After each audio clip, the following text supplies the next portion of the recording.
juga kalau berbicara pengalamanku, kayaknya belum Pak berpikir untuk meneliti saya di usia saya masih mahasiswa. Bebas. Kita sudah merdeka, kawan. Jadi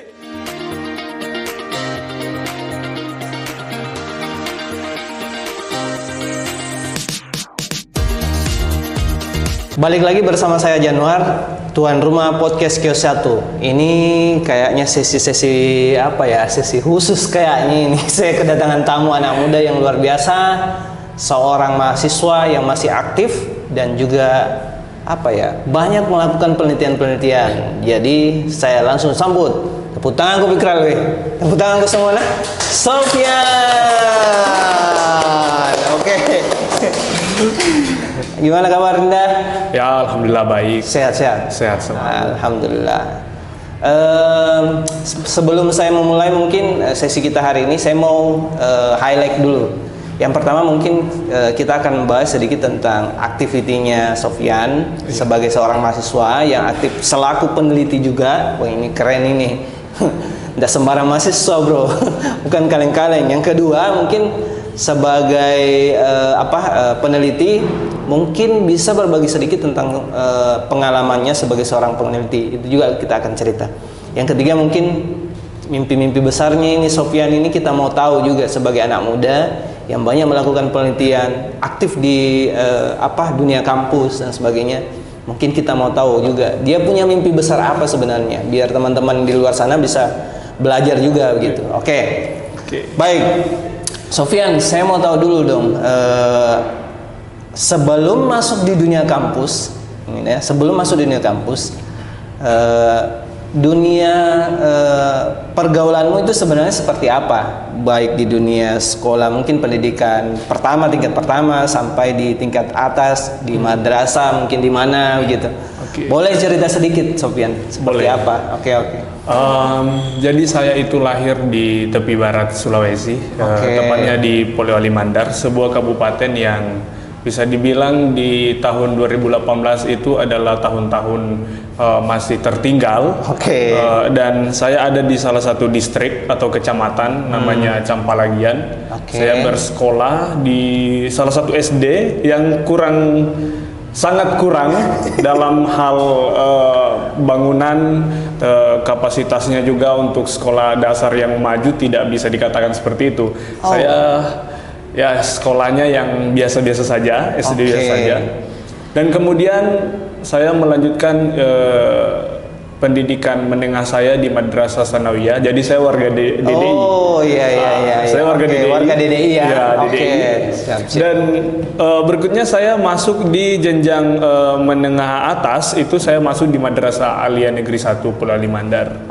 Man 1 dikenalnya sekarang ya. Man 1. Terus. Jadi di situ saya pertama kali betul-betul mengejar bahwa segala sesuatu itu yang selama ini mungkin saya tidak pernah pikirkan itu terbangun dari sana. Mulai di jenjang pendidikan SMA di madrasah ya. Ada beberapa hal yang mendasari saya karena kenapa di Man 1 Polewali Mandar itu agak kompeten dan banyak sekali orang-orang yang berlatar belakang dari berbagai tempat dan itu pemikirannya beda-beda dan kecerdasannya juga beda-beda. Kami ini sebagai orang yang berangkat dari madrasah yang biasa-biasa saja tentunya merasa minder dengan kemampuan orang seperti itu yang luar biasa bagi saya ya pada hari itu. Jadi otomatis itu memacu saya kakak untuk mengupgrade diri lebih jauh gitu. Saya dapat bocoran Sofyan. Katanya Sofyan ini pernah didapuk dia sebagai ketua OSIS di madrasah. Betul kan? Iya, betul. Saya dari sekolah DDI, dari menengah sekolah menengah atas, dan di Sanawiyah itu saya sudah jadi wakil ketua OSIS. Mulai dari SMP? Ya, di SMP saya wakil ketua OSIS. Naik di Man 1 itu saya jadi ketua OSIS, dan di situ jalan yang menurut saya agak terjal memang, karena saya sebelumnya itu pindahan Oh, iya. mahasiswa pindahan. Biasanya ini ada perlakuan khusus biasanya kalau mahasiswa pindahan. Betul. Oke. Jadi saya awalnya itu bersekolah di salah satu sekolah namanya SMK Negeri 1 Wonomulyo, SMK YPP lebih tepatnya.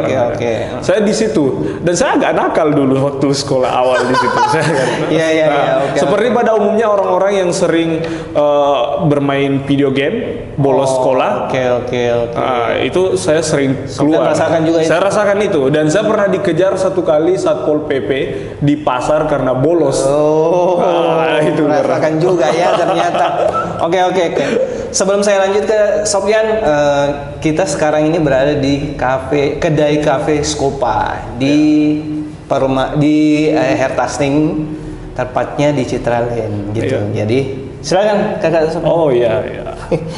Ini kopinya enak sekali di sini Sofyan. Kita coba ya. Nyaman lah kalau.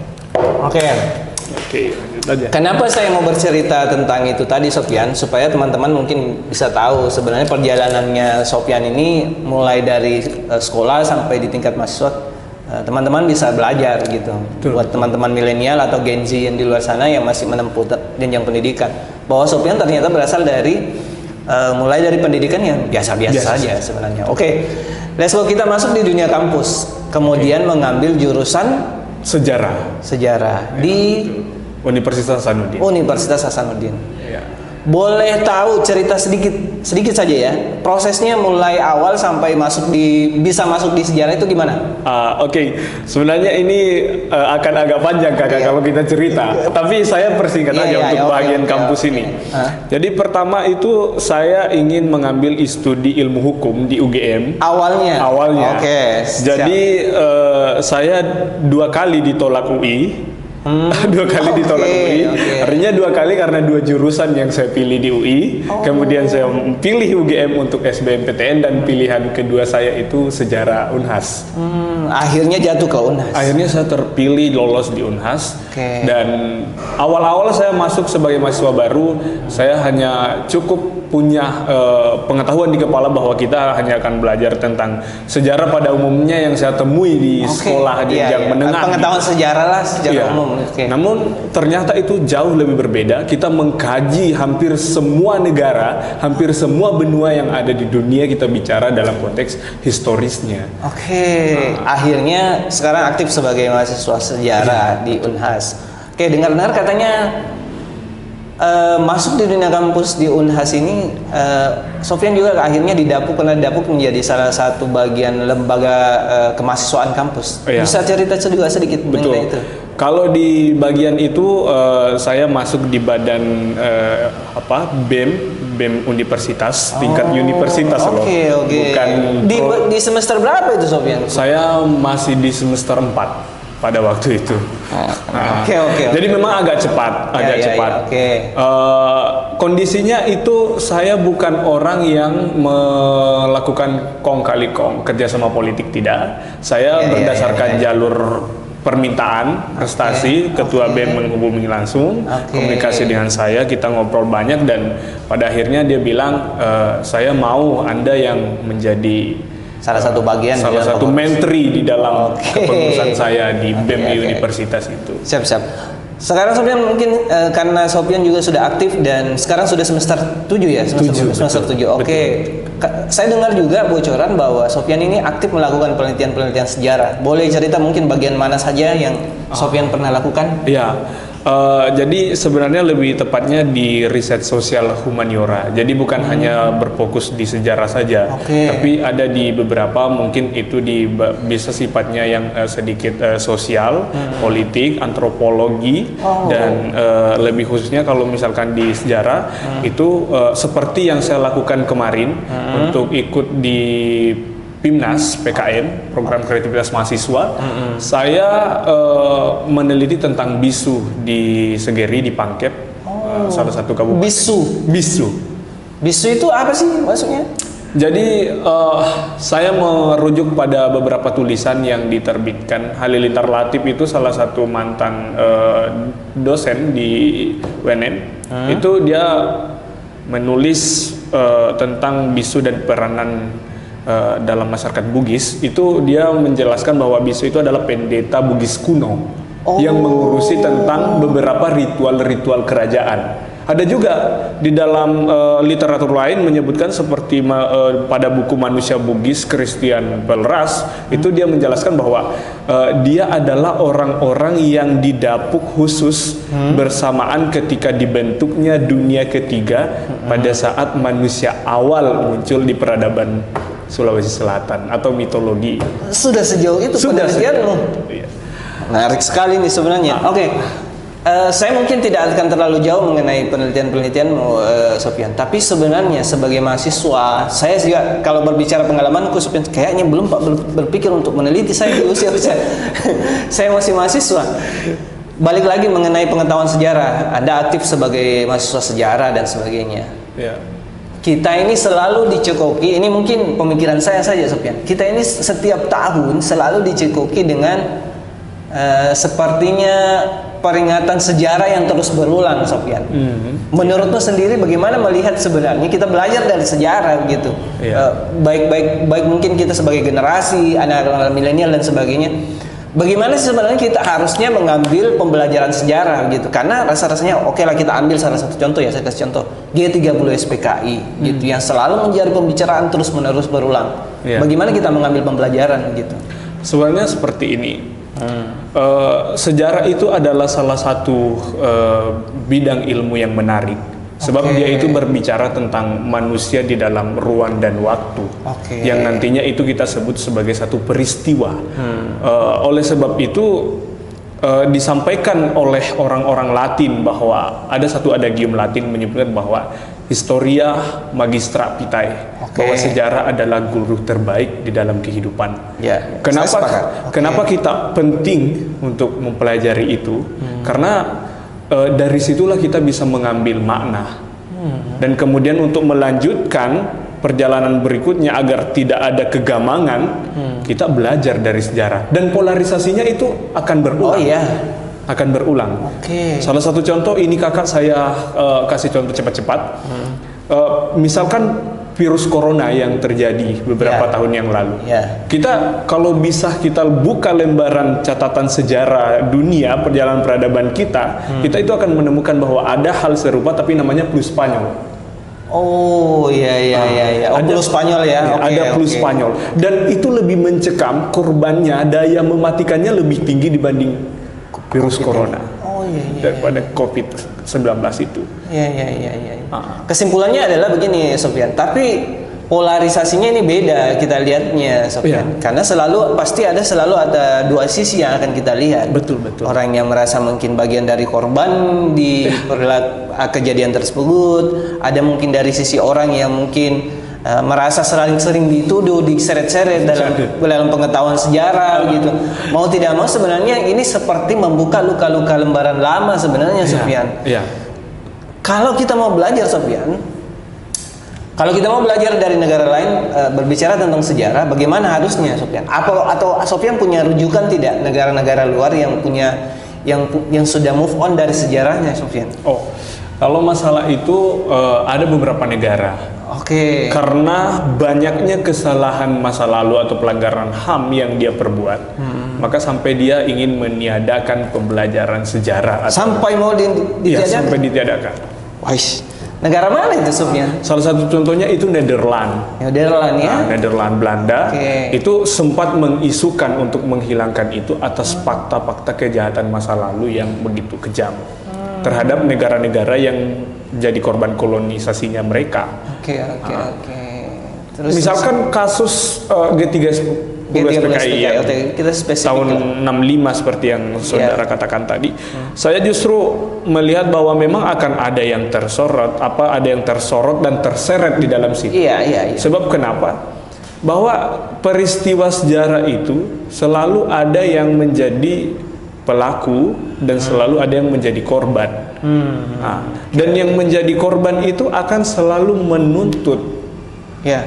Selama sepanjang itu diberitakan, selama sepanjang itu dituliskan. Oleh sebab itu, beberapa orang yang menjadi ahli sejarah itu ada yang menjelaskan bahwa sejarah sesungguhnya itu adalah pergulatan antara sejarawan dengan sumber-sumbernya.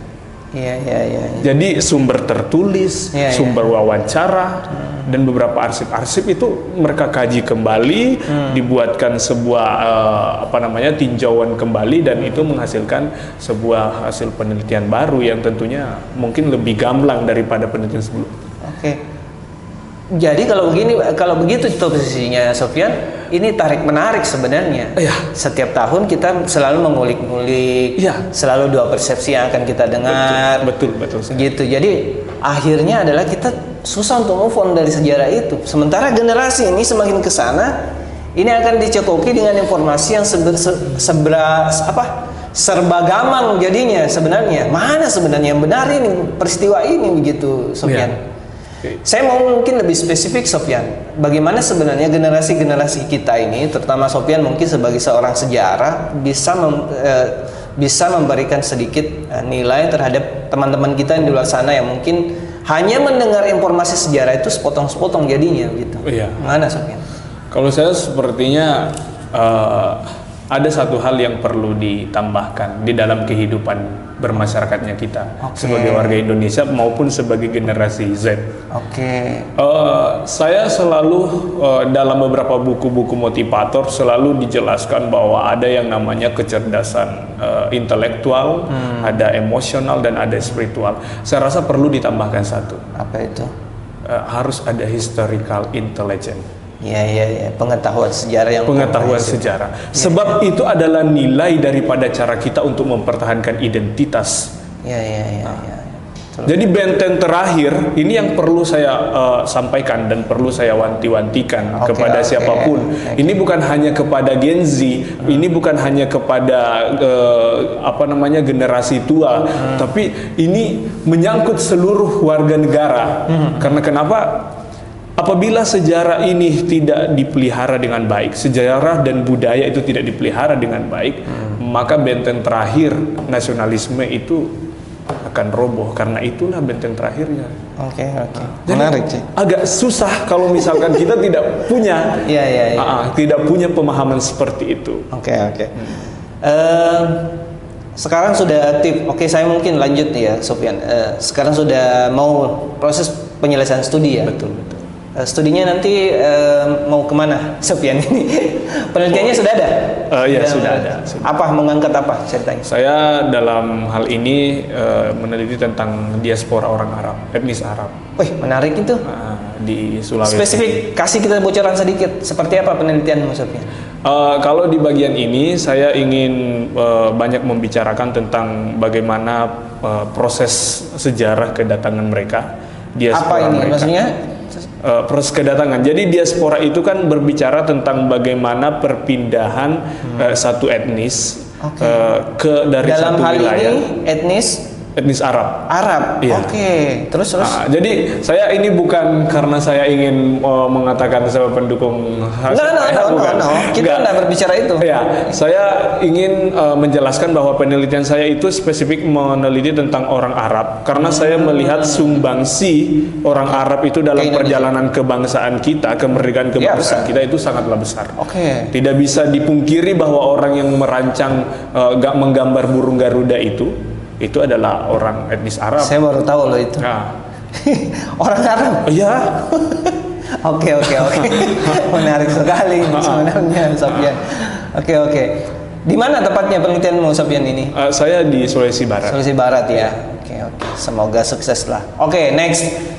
Saya ingin mungkin kasih kita bocoran, Sofyan. Pendidikanmu nanti setelah selesai satu, rencananya mau kemana ini?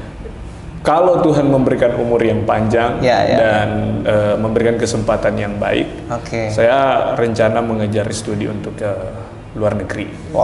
Mantap. Kenapa di lokal? Kenapa di Indonesia? Sebab seperti ini. Ketika kita sudah merasa cukup, maksudnya? Maka kita harus melangkah lebih jauh lagi. Sebab masih ada tantangan yang lebih menarik di luar sana. Oke. Saya mungkin terakhir, Sofyan, mungkin kita mau dengar dirimu sebagai mahasiswa yang aktif di dunia kampus, aktif juga meneliti dan banyak melakukan terlibat lah di beberapa riset ya. Kalau mungkin mau dicerita gamblang mungkin nggak cukup waktunya.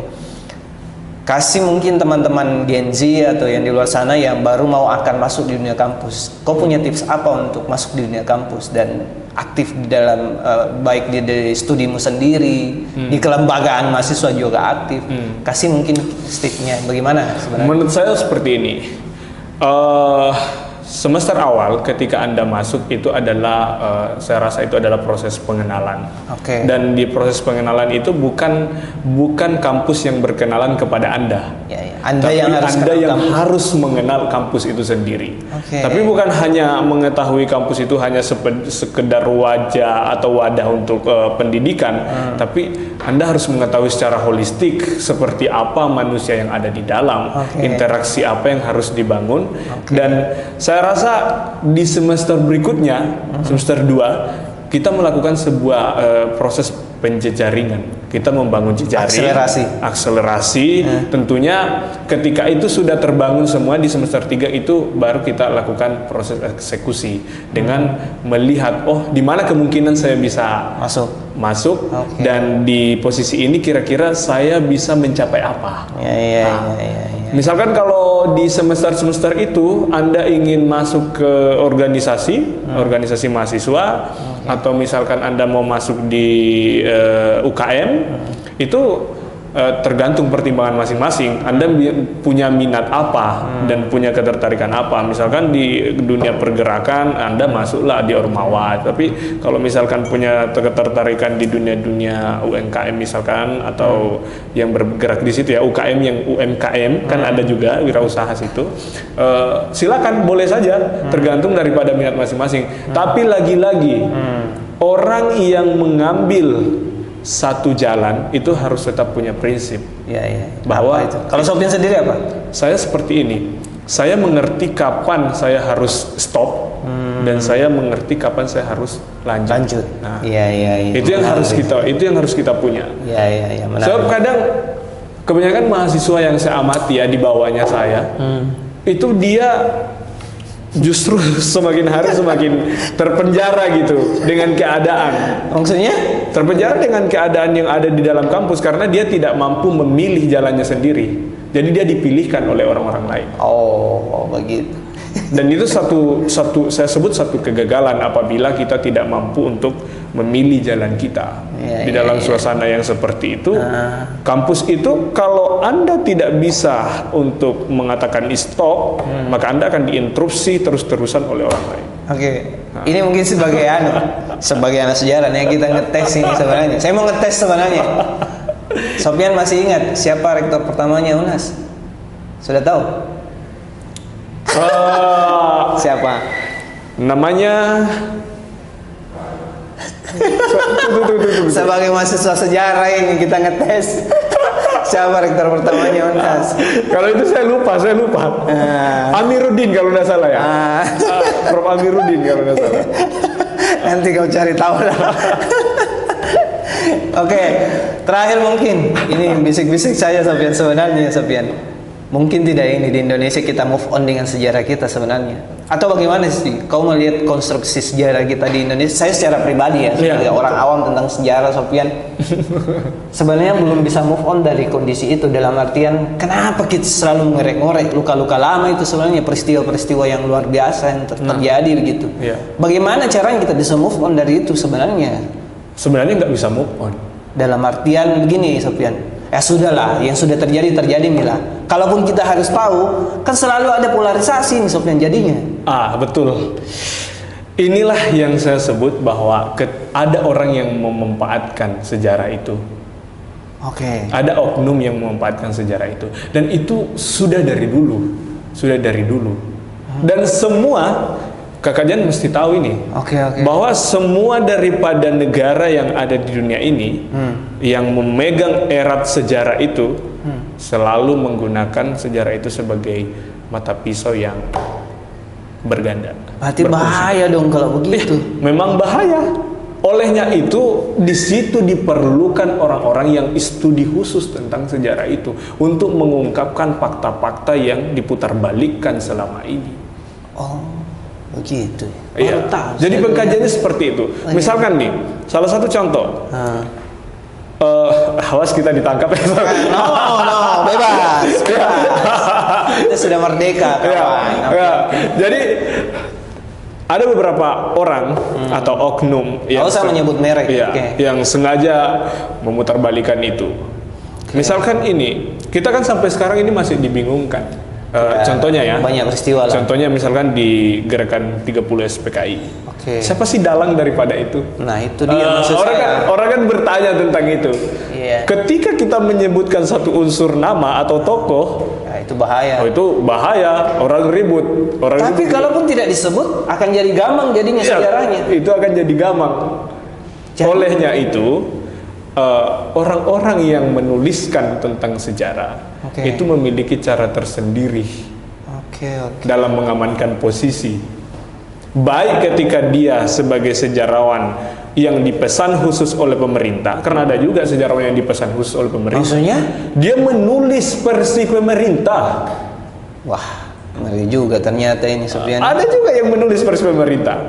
Jadi misalkan dia ditawari dana, you tulis saya punya nenek ya, atau saya punya kakek ya.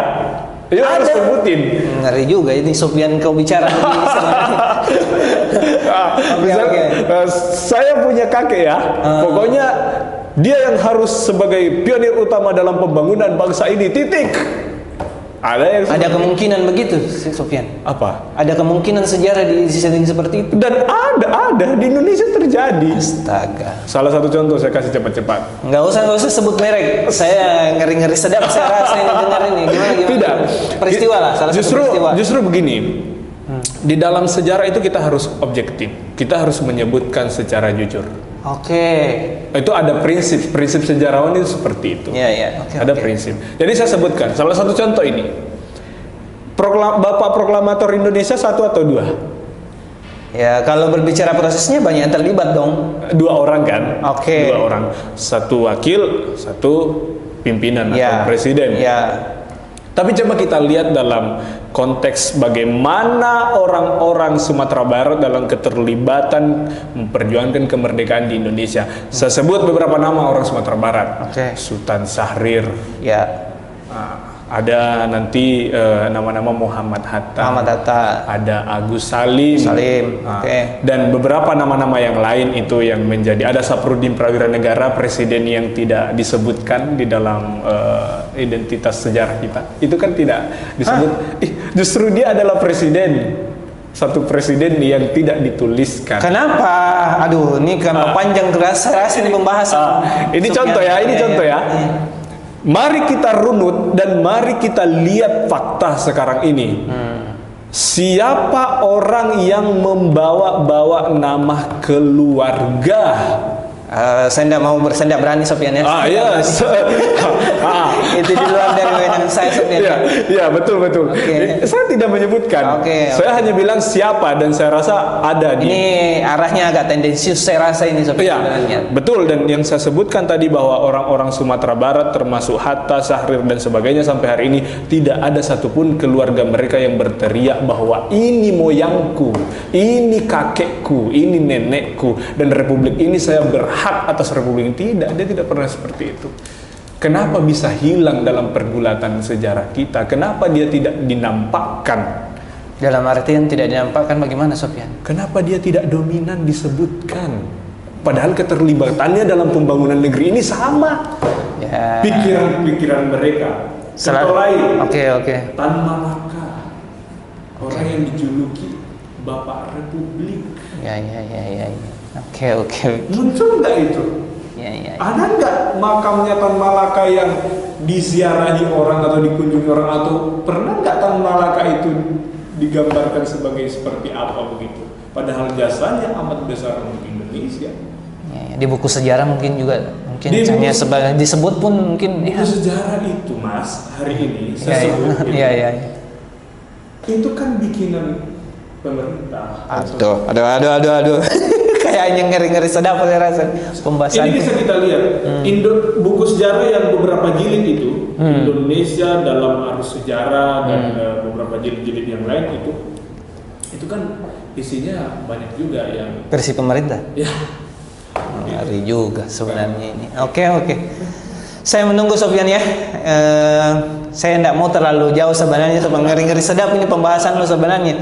Nanti mungkin sahabat waktu kita ngundang lagi di versi yang lain lah biar lebih spesifik tentang pengetahuan sejarah. Sangat menarik ternyata ya belajar tentang sejarah ini. Oke. Terakhir mungkin Sobat saya bilang begini, kalaupun kita ingin move on dari sejarah dalam artian menurut versi saya ya seperti ini. Move on dalam artian berarti pengetahuan kita itu sudah terbuka secara gamblang dan sebagainya, tidak ada lagi perdebatan yang kemungkinan ada kemungkinan kita untuk terpecah belah dan sebagainya gitu. Oke. Thank you Sofyan, saya cukupkan pertemuan kita hari ini. Terima kasih sudah datang ya. Sukses terus di studinya. Thank you. Terima kasih. Jangan lupa terus dukung channel kita. Jangan lupa komen, like, dan share. Subscribe pastinya di podcast Bio1 Solusi kita. Thank you. Terima kasih.